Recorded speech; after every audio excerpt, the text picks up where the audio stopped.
G thank you so much. Quickly جیسے آپ نے نیریٹو والی بات کی، اور جب فواد چودھری صاحب بھی منسٹری میں تھے، انہوں نے پی ٹی وی کو ریگولیٹ کرنے کی کوشش کی. جس طریقے کے ساتھ اردوغان نے ٹی آر ٹی شروع کیا، اے جے پلس ہے یا اور نیٹ ورکس ہیں، سو اس سائٹ کے اوپر آپ کے خیال سے گورنمنٹ جو ہے وہ کیا کری؟ ریسنٹلی آپ نے جیسے ارطغرل والا ڈرامہ آپ نے کہا، پھر کچھ انٹرٹینمنٹ شوز ہیں، لیکن ابھی تک ہمیں ایز سچ کچھ نظر نہیں آ رہا اس حوالے سے. دیکھیے یہ بڑا امپورٹنٹ ہے آپ سب کے لیے. پاکستان کو جو تھریٹ ہے نا، اور آپ سب وہ جو کانٹینٹ بناتے ہیں، یہ بڑا امپورٹنٹ ہے آپ کے لیے ریئلائز کرنا کہ پاکستان میں ایک بہت بڑا چیلنج آ رہا ہے.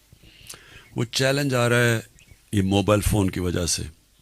اور موبائل فون میں بچوں کو وہ کانٹینٹ اب اویلیبل ہے جو ہیومن ہسٹری میں کبھی نہیں تھا. ہیومن ہسٹری میں نہیں تھا. اس کا فال آؤٹ آ رہا ہے. اور بچوں اب اتنی تیزی سے ڈرگس اس اسکولوں کے اندر اب جا رہی ہیں جو کہ میں نے کبھی ریئلائز ہی نہیں کیا جب سے پاور میں ہوں پتہ چلا ہے. اور دوسرا جو سیکس کرائم ہے، یہ اسکائی راکٹ کر رہی ہے پاکستان میں. جس میں پیڈوفیلیا ہے جو کہ بہت سیریس چیز ہے پاکستان کے اندر. چائلڈ پورنوگرافی میں ہم سب سے سیڈلی کہ پاکستان میں جا رہی ہے، تو اس کے اوپر کلیم ڈاؤن تو کر رہے ہیں. لیکن اس کی ایک اور وجہ ہے کہ ہم کر کیا رہے ہیں. ہم ایک کانٹینٹ لیتے ہیں جو کہ پہلے آتا ہے ہالی ووڈ سے، پھر بالی ووڈ میں، پھر پاکستان میں.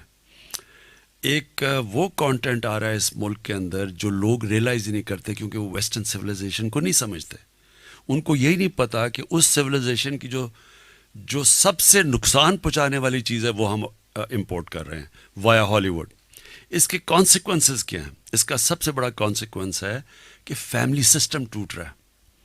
طلاقیں بڑھ رہی ہیں. میں جب انگلینڈ میں گیا تھا پہلی دفعہ تو 1 in 14 ڈیورسز تھی، 14 میں ایک. اب وہاں آلموسٹ 70-80% ڈیورس ہے. فیملی سسٹم ٹوٹ رہا ہے کیونکہ جتنی آپ یہ فاشی اس کو یہ پرمیسو کلچر کو پروموٹ کرتے ہیں، اس کا ڈائریکٹ امپیکٹ فیملی سسٹم پہ جاتا ہے.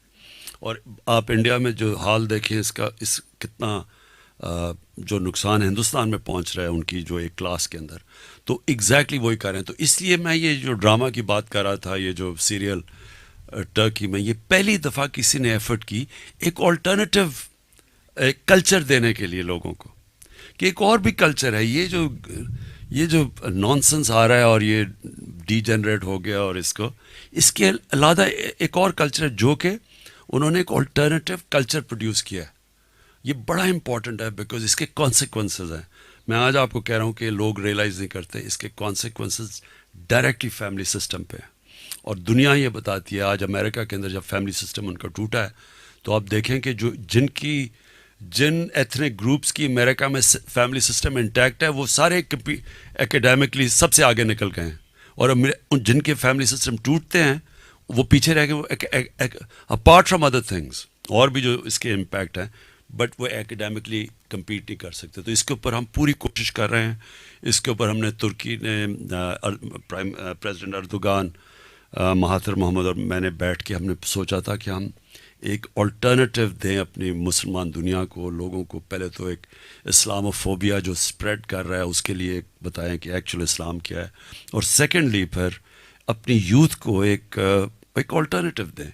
کیونکہ یہ اب آپ ڈنڈے سے تو نہیں ختم کر سکتے، یہ ایک آلٹرنیٹو ایک سپیریئر نیریٹو سے ختم کر سکتے.